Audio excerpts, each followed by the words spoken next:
مجھ میں اور دوسرے بیپاریوں میں کوئی فرق نہیں۔ یہ دکان اچھی جگہ پر واقع نہیں ہے، یہاں رات کو بھی اور دن میں بھی لوگ ٹھوکر کھا جاتے ہیں۔ اس اندھیری گلی میں لوگ اپنی جیسی خالی کر کے جاتے ہیں، شراب پی کر جاتے ہیں، جہاں بھر کی گالیاں بکتے ہیں، جہاں بات بات پر چھیڑا زانی ہوتی ہے، دو ایک خون دوسرے تیسرے روز ہوتے رہتے ہیں۔ میں ایک بہت ہی معمولی درجے کی طوائف ہوں، میں نے سارا ہندوستان دیکھا ہے اور گھاٹ گھاٹ کا پانی بھی پیا ہے اور ہر طرح کے لوگوں کی صحبت میں بیٹھی ہوں، لیکن اب 10 سال سے اس شہر بمبئی میں اسی فارس روڈ پر اسی دکان میں بیٹھی ہوں، اور اب تو مجھے اس دکان کی پگڑی بھی 6,000 روپے ملتی ہے۔ حالانکہ یہ جگہ کوئی اتنی اچھی نہیں ہے، فضا مطمئن ہے، کچرا چاروں طرف پھیلا ہوا ہے، گندگی کے انبار لگے ہوئے ہیں اور خارش زدہ کتے گھبرائے ہوئے کاٹ دکھانے کو لپکتے ہیں، پھر بھی مجھے اس جگہ کی پگڑی 6,000 تک ملتی ہے۔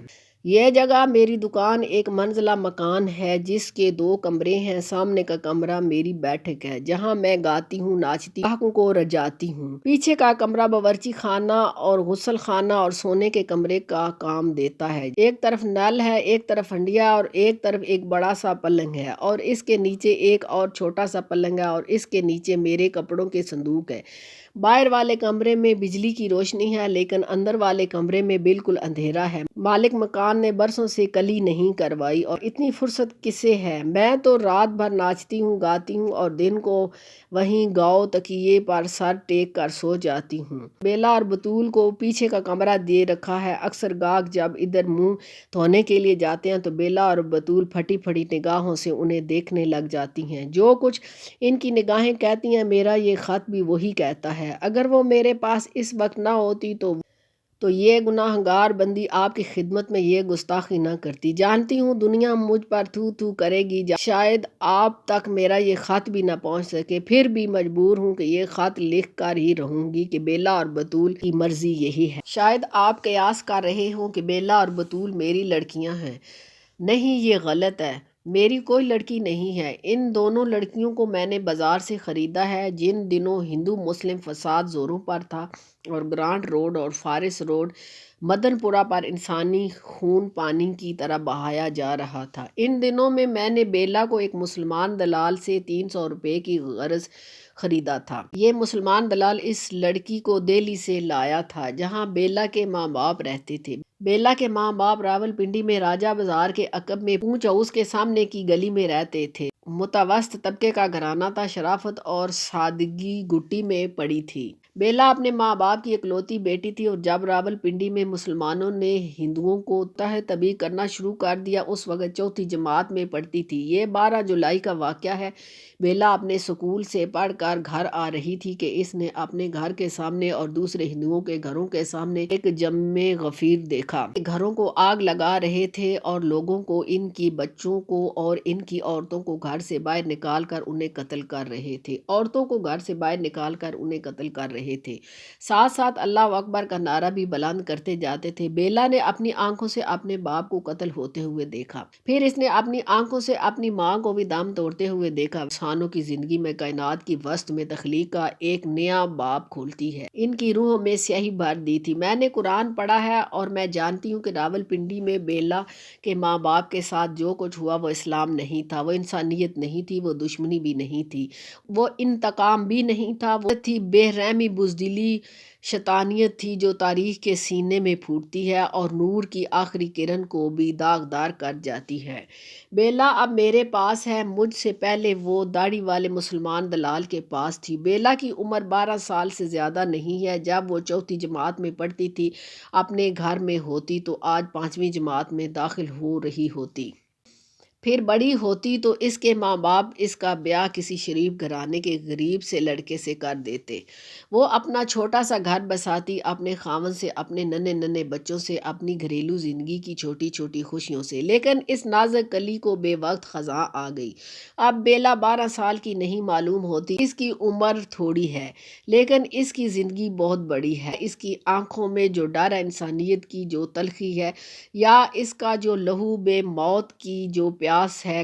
قائد اعظم صاحب، اگر آپ اسے دیکھ سکیں تو اس کا اندازہ کر سکیں گے، اس بے آسرا آنکھوں کی گہرائیوں میں اتر سکیں۔ آپ تو شریف آدمی ہیں، آپ نے شریف گھرانے کو، معصوم لڑکیوں کو دیکھا ہوگا، ہندو لڑکیوں کو، مسلمان لڑکیوں کو شاید آپ سمجھ جاتے کہ معصومیت کا کوئی مذہب نہیں ہوتا، وہ ساری انسانیت کی امانت ہیں، ساری دنیا کی وراثت ہیں، جو اسے مٹاتا ہے اسے دنیا کے کسی مذہب کا کوئی خدا معاف نہیں کر سکتا۔ بطول اور بیلا دونوں سکی بہنوں کی طرح میرے پاس رہتی ہیں۔ بطول اور بیلا سکی بہنیں نہیں ہیں۔ بطول مسلمان لڑکی ہے، بیلا نے ہندو گھر میں جنم لیا ہے۔ آج دونوں فارس روڈ پر ایک رنڈی کے گھر میں رہتی ہیں۔ اگر بیلا راولپنڈی سے آئی ہے تو بطول جلندھر کے ایک گاؤں کرن کی ایک پٹھان کی بیٹی ہے۔ بطول کے باپ کی 7 بیٹیاں تھیں، 3 شادی شدہ اور 4 کنواریاں۔ بطول کا باپ ایک معمولی کاشتکار تھا، غریب پٹھان لیکن غفور پٹھان جو صدیوں سے کرن میں آ کے بس گیا تھا۔ جاٹوں کے اس گاؤں میں یہی 3-4 گھر پٹھانوں کے تھے۔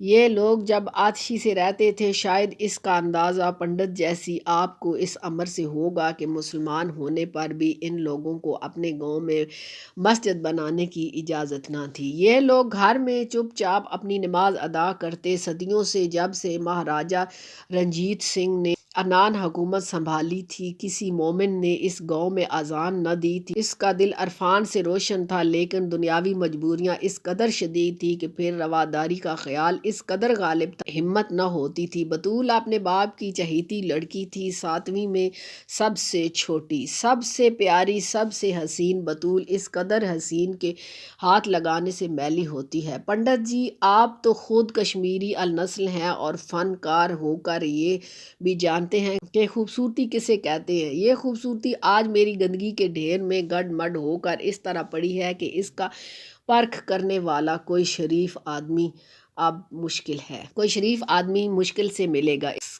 گندگی کے گلے سرے ماروڑی، گھنی مونچھوں والے ٹھیکیدار، ناپاک نگاہوں والے چور بازاری ہی نظر آتے ہیں۔ بطول بالکل ان پڑھ ہے، اس نے صرف جناح صاحب کا نام سنا ہے۔ پاکستان کو ایک اچھا تماشا سمجھ کر اس کے نعرے لگائے تھے، جیسے 3-4 برس کے ننھے بچے گھر میں انقلاب زندہ باد کرتے پھرتے ہیں۔ 11 برس ہی کی تو ہے یہ ان پڑھ بطول، وہ چند دن ہی ہوئے میرے پاس آئی ہے۔ ایک ہندو دلال اسے میرے پاس لایا تھا، میں نے اسے 500 روپے میں خرید لیا۔ اس سے پہلے وہ کہاں تھی یہ میں نہیں کہہ سکتی۔ ہاں، لیڈی ڈاکٹر نے مجھے اس سے بہت کچھ کہا ہے کہ اگر آپ اسے سن لیں تو شاید پاگل ہو جائیں۔ بطول بھی اب نیم پاگل ہے۔ اس کے باپ کو جاٹوں نے اس بے دردی سے مارا ہے کہ ہندو تہذیب کے پیچھے 6000 برس کی جھلک اتر گئے ہیں، اور انسانی بربریت اپنے وحشی ننگے روپ میں سب کے سامنے آ گئی ہے۔ پہلے تو جاٹوں نے اس کی آنکھیں نکال لی اور پھر اس کے منہ پر پیشاب کیا، پھر اس کے حلق کو چیر کر اس کی یہ آنتیں تک نکال دی، پھر اس کی شادی شدہ بیٹیوں سے زبردستی منہ کالا کیا۔ اسی وقت ان کے باپ کی لاش کے سامنے ریحانہ گل، درخشاں، مرجانہ، سویین بیگم، ان ایک ایک کر کے وحشی انسان نے اپنے مندر کی عورتوں کو ناپاک کیا، جس نے انہیں زندگی عطا کی، جس نے انہیں لوریاں سنائی تھی، جس نے ان کے سامنے شرم اور پاکیزگی سے سر جھکا دیا تھا۔